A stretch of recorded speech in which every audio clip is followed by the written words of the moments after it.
rolling? Okay. Hi, welcome to In Air's Kitchen. Violet is the cameraman again today. Thank you, Violet. Who's going to help me out. So what we're going to make today is we're going to make chickpea fritter sandwiches. This is from the classic box. And we have the big box version, so we have the 4 serving version, but you may have had smaller containers if you have the 2 version box. So we have falafel, and we have pickles, pickled cucumbers, pickled carrots, pickled cabbage. We have a cucumber tomato salad, and we have a hummus.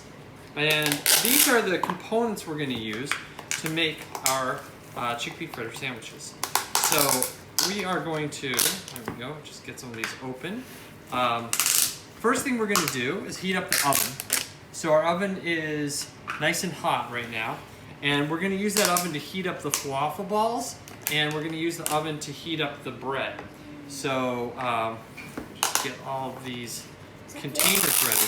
So this is sort of the mise en place, as we say in the restaurant industry. It's like the setup that you need to make something. So if you're going to make the sandwiches, this is what you need in place. So I have the falafel balls here. You're going to need something that's safe in your oven that you can put these guys on. And what we've done is we've already made them and fried them. We tried earlier versions where we included like the raw mix itself, but then you've got to heat up oil and fry these in the oil yourself.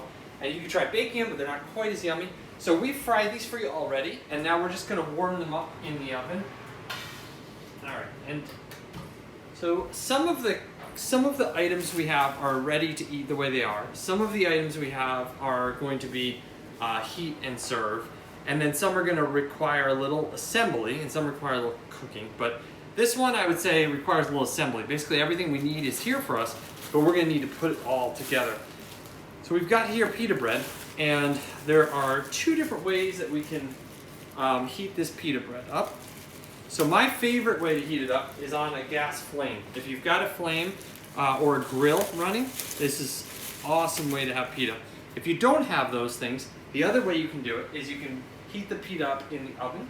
So I'm going to put these in the oven, let those heat up in there.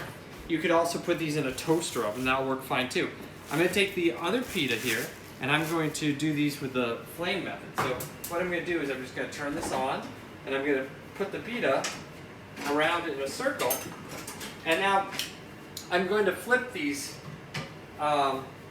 until they get hot inside. So I want to avoid catching them on fire. There's a little bit of flames. It's not the worst thing in the world. But the idea is to keep them moving until the middle of the pita bread gets a little bit steamy and starts puffing up, and that's when you know you're at the right spot. So I'm just going to keep moving through these, keep rotating them, and I've been showing this little method a couple times with these home meal kits because I think it's so delicious this way. If I could do this in every restaurant for every pita bread we served, I would. This is really beautiful Clover pita bread. We make it in our commissary with a special oven that we had imported from Israel, and we use 100% organic wheat for this. We use organic fresh ground wheat from Maine Grain, and that's about 1/3 of the wheat in this. And then we use a organic bread flour from La Milanese, which is a really phenomenal miller in Quebec. So this is almost ready. I'm trying to talk clearly and flip. I could like just barely do that. And so you can see they're getting a little char on them. I like that. That's good. It's not a bad thing. I don't want them to turn into fireballs. And now you can see they're starting to puff up a little bit. So that steam is developing. Blow that one out. Blow that one out. They're getting a little hot in that corner, huh? All right, now we're going to turn the flame off. And boom. So what we have now is they're all like puffing up in the middle. That's great. They've got like a little steam in the middle. That's just what we wanted. And so this is one way to heat up your pita bread. Another way is to throw it in your toaster.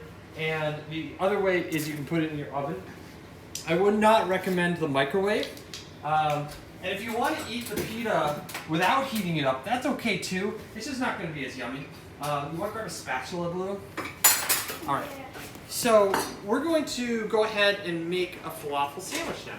I'm gonna take a peek in here and check out our falafel balls. And so when we make the falafel sandwiches at Clover, we use 5 balls per sandwich. So what you'll see is we've included enough that you can make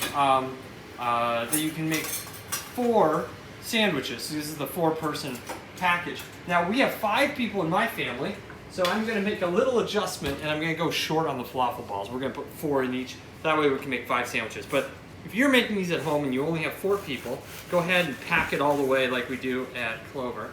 Now I'm using a serrated blade to cut into the bread. You want to be careful when you do that, just like a bagel or something else.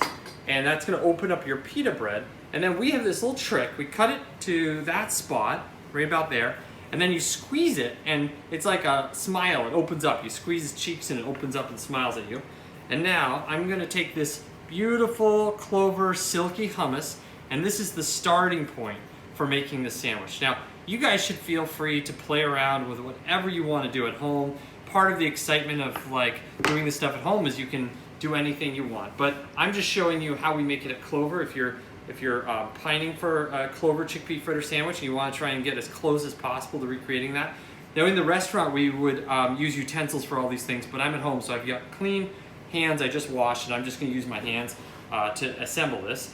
And like I said, that's a little different than we would do at the restaurants because we can't really do it that way at the restaurant.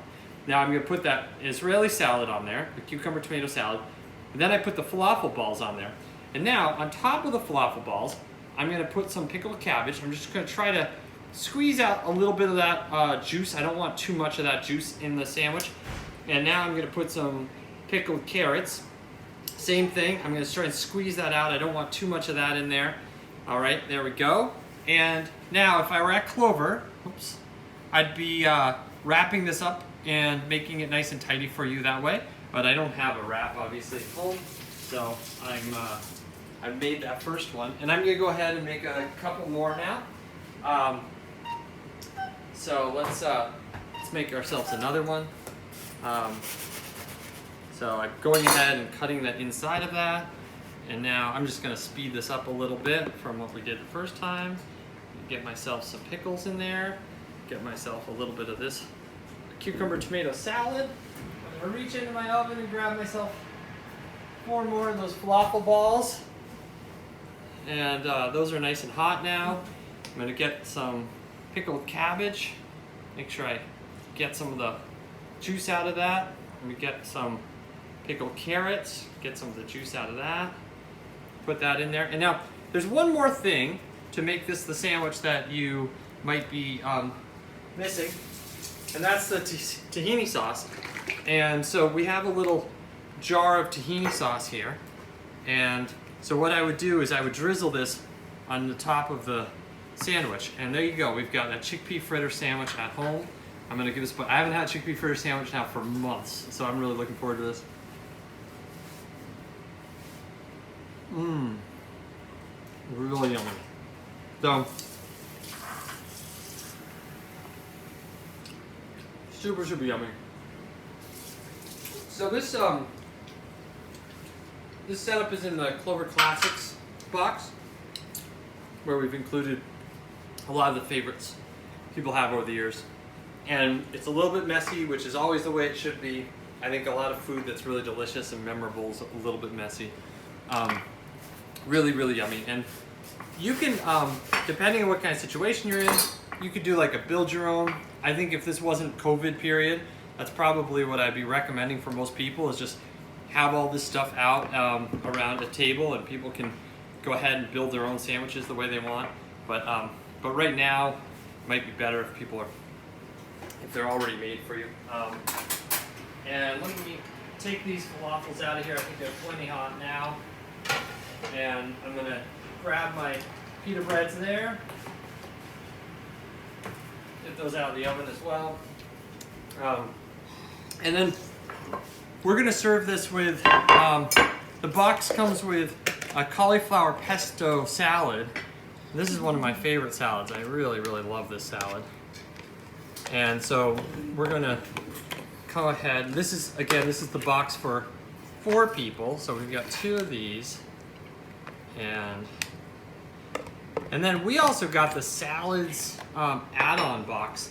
And in that box came more cauliflower salad. And we've got 5 people, 5 hungry people in our family, so we're gonna go ahead and add that one and have a little bit more salad in there. So we've got like 2-person boxes available. We have 2-person boxes available. We have 4-person boxes available, and then we have the add-ons that you can do if you want a little bit more.